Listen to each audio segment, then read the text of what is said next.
Selamat pagi, salam sejahtera, dan selamat Paskah. Selamat bertemu kembali dalam acara siraman rohani pagi ini. Saya Suster Alfonita Haryanja, hadir di ruang dengar Anda untuk membawakan siraman rohani pagi ini dengan tema Kebangkitan Kristus adalah kemenangan kita.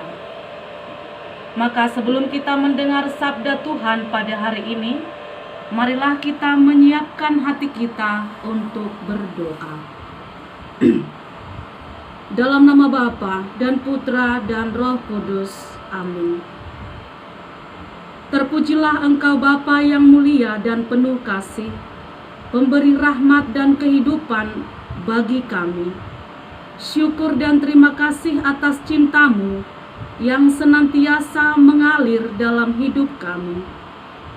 Engkau tetap memberikan hari ini menjadi hari yang penuh sukacita, hari yang baru, suasana yang baru, dan semangat baru bagi kami. Bapa yang penuh kasih, pada hari ini kami tetap mempercayakan diri kami pada penyelenggaraanmu, secara khusus dalam mendengarkan dan merenungkan sabdamu. Arahkanlah hati dan pikiran kami, agar mampu terbuka pada bimbingan Roh Kudus-Mu.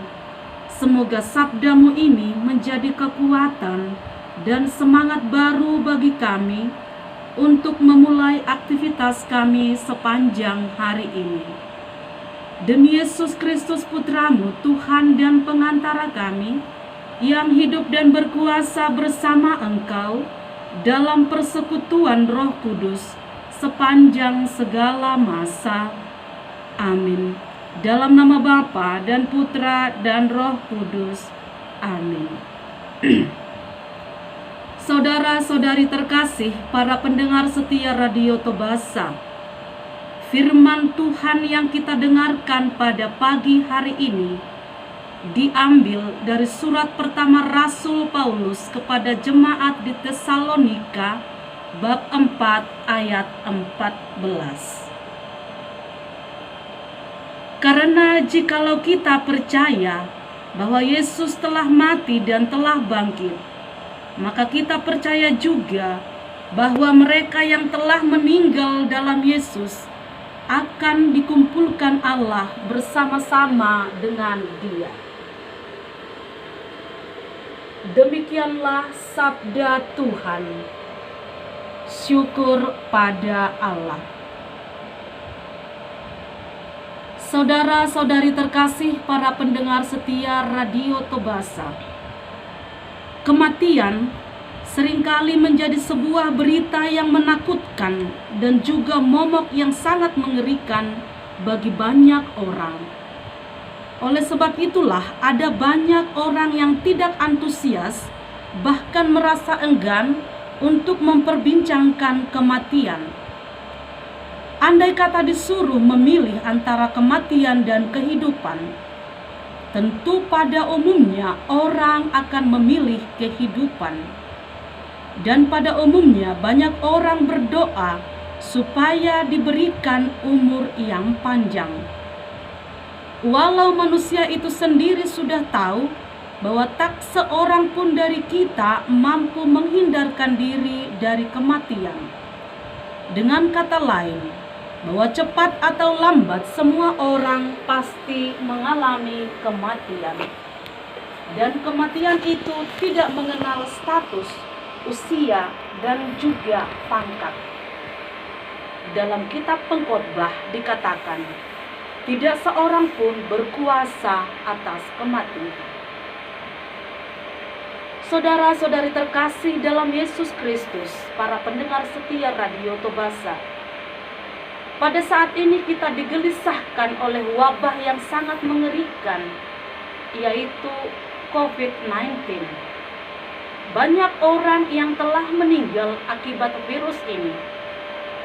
Tentu tak seorang pun menginginkan kematian seperti ini, karena terjadi secara mengenaskan dan tiba-tiba. Hal inilah yang membuat kita menjadi sangat takut dan cemas. Sehingga untuk berbicara tentang kematian, apalagi tentang coronavirus ini, banyak orang menjadi takut dan menghindar. Dapat dimengerti bahwa secara manusiawi ada ketidaksiapan dalam meninggalkan dunia ini, karena kematian seringkali dipahami sebagai akhir dari segala-galanya.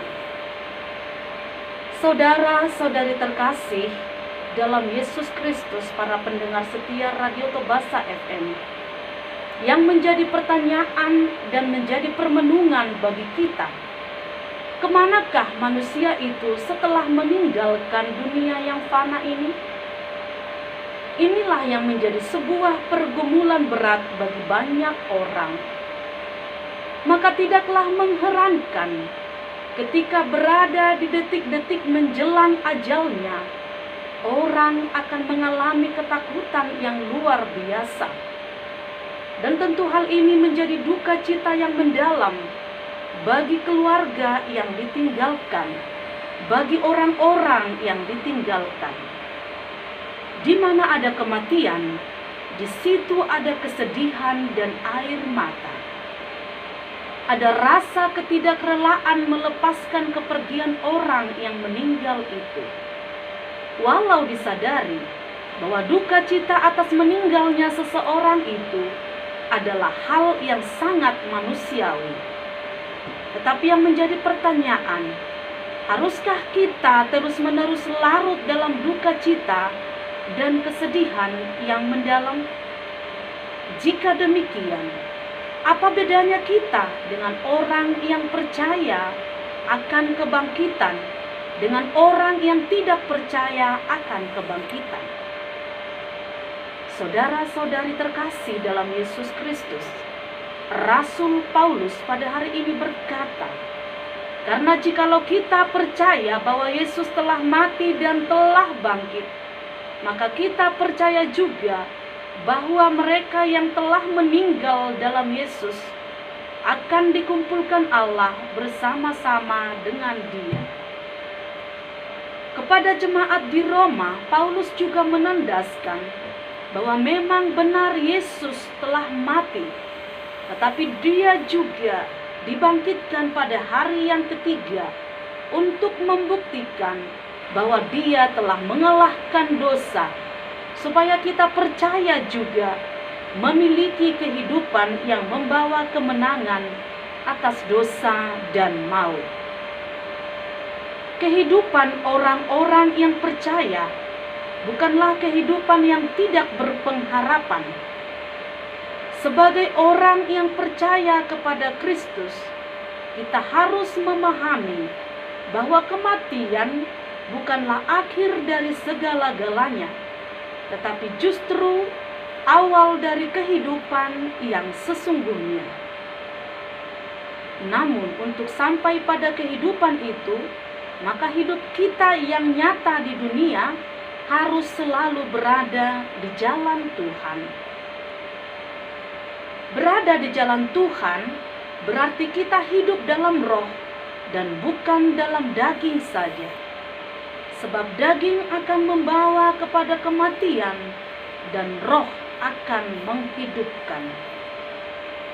Memang tidak dapat dipungkiri bahwa kehidupan manusia tidak terluput akan kelemahan dari kelemahan dan kesalahan. Namun apakah dengan dinamika kehidupan ini, manusia atau kita tetap percaya akan adanya kebangkitan? Sungguhkah kita percaya bahwa Yesus Tuhan telah wafat dan bangkit kembali dari antara orang mati?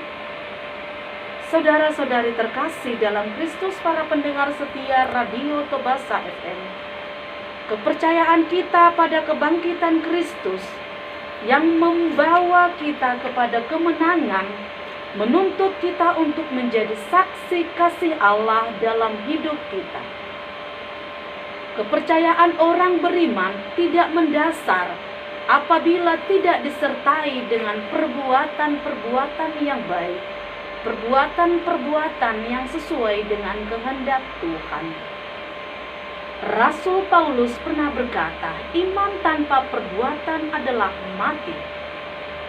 Maka untuk menjadi orang yang percaya, kita perlu menghayati ajarannya, melaksanakan ajarannya, serta menjauhi larangannya dalam kehidupan kita sehari-hari.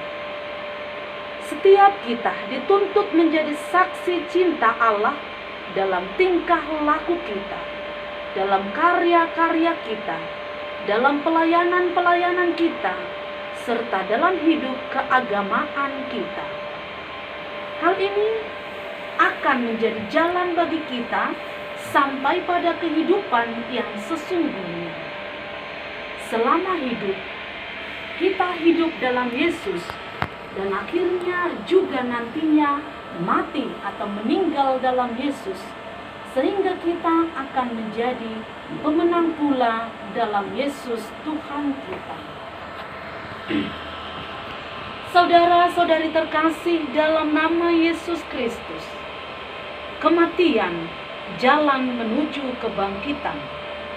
Tanpa kematian tentu kebangkitan tidak ada, dan kebangkitan itulah yang membawa kita kepada kemenangan sejati. Jaminan kemenangan bagi kita adalah tetap memelihara iman dan percaya kepada Kristus. Paulus sendiri tetap teguh memelihara imannya dalam Kristus, sekalipun di tengah tekanan dan penderitaan. Saudara-saudariku terkasih dalam Yesus Kristus, para pendengar setia Radio Tobasa, kesempatan hidup di dunia ini adalah kesempatan untuk mengubah diri, kesempatan untuk memperkuat iman, serta menjadikan hidup sebagai jembatan keselamatan dan kemenangan menuju rumah Bapa. Seringkali kita menyanyikan dan mendengarkan lagu, hidup ini adalah kesempatan. Hidup yang diberikan Tuhan janganlah hendaknya disia-siakan, tetapi hidup ini harus menjadi berkat. Sebab kehidupan di dunia hanyalah sementara, dan kehidupan yang sesungguhnya adalah setelah kematian. Hidup di dunia adalah terbatas, dan tak seorang pun dari kita tahu batas hidup kita. Tuhan yang menentukan hidup kita serta mati kita.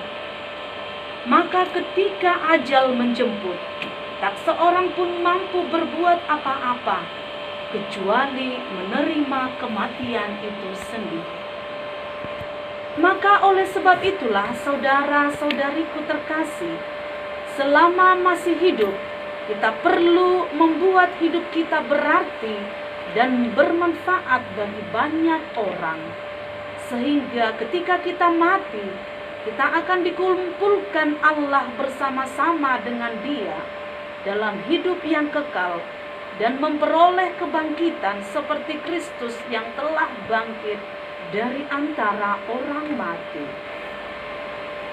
Saudara-saudari terkasih dalam Kristus, ada beberapa hal yang perlu kita lakukan dalam hidup kita supaya pada akhirnya kita nantinya mengalami keselamatan dan kemenangan, yaitu yang pertama, menanggalkan hidup lama. Yang kedua, kerelaan diperbaharui dalam roh dan pikiran. Serta yang ketiga adalah mengenakan manusia baru menurut kehendak Kristus di dalam kebenaran dan kekudusan. Maka saudari-saudari yang terkasih, saat ini adalah momen yang tepat, saat yang tepat bagi kita untuk menghayati dan memperteguh iman kepercayaan kita akan kebangkitan kita nantinya. Sebab pada saat ini kita sedang merayakan Paskah, yaitu kebangkitan Kristus. Jika kita telah mengakui perayaan ini, maka kita juga mengakui kebangkitan Kristus. Hal inilah juga yang membuat kita percaya bahwa kita juga akan mengalami kebangkitan dan kemenangan. Maka marilah tetap berbuat baik selagi Tuhan masih menghendaki kita hidup di dunia ini. Saudara-saudari terkasih dalam Yesus Kristus, para pendengar setia Radio Tobasa, kematian bukanlah bab terakhir dari kehidupan pengikut Tuhan, melainkan hanya pemisah sementara yang memberikan jalan bagi pertemuan yang mulia pada hari kebangkitan. Kebangkitan Kristus membawa spirit kebangkitan bagi hidup, jiwa, pikiran, dan kerinduan kita untuk semakin melekat dalam keintiman bersama Yesus Kristus. Semoga amin. Sebelum kita mengakhiri siraman rohani ini atau permenungan ini, marilah kita berdoa. Dalam nama Bapa dan Putra dan Roh Kudus. Amin. Allah Bapa di surga, kasih setiamu kekal abadi. Engkaulah tumpuan hidup dan harapan kami. Kami sungguh yakin dan percaya bahwa Engkaulah Bapa yang pengasih dan penyayang. Engkau telah mengutus Yesus Putramu yang tunggal menjadi manusia, wafat dan bangkit untuk membawa kemenangan dan keselamatan bagi kami. Maka kami mohon, berilah kami iman yang hidup, dan jadikanlah kami untuk berani menjadi saksi-Mu di hadapan sesama manusia sepanjang hayat kami. Berilah juga kami pengharapan yang kuat, yang selalu menjiwai hidup kami, supaya dengan pengharapan itu kami akan membangun hidup seturut kehendak-Mu. Sehingga dengan pengharapan itu pula kami percaya akan memperoleh hidup abadi bersama Engkau di surga. Demi Yesus Kristus Putramu, Tuhan dan pengantara kami, yang hidup dan berkuasa bersama Engkau dalam persekutuan Roh Kudus sepanjang segala masa. Amin. Saudara-saudari terkasih dalam Yesus Kristus, para pendengar setia Radio Tobasa FM, dengan demikian acara siraman rohani kita pada pagi hari ini telah selesai. Saya Suster Alfonita Haryanja pamit dari ruang dengar Anda, dan akhirnya saya sampaikan selamat pagi, selamat Paskah, dan selamat beraktivitas. Tuhan memberkati.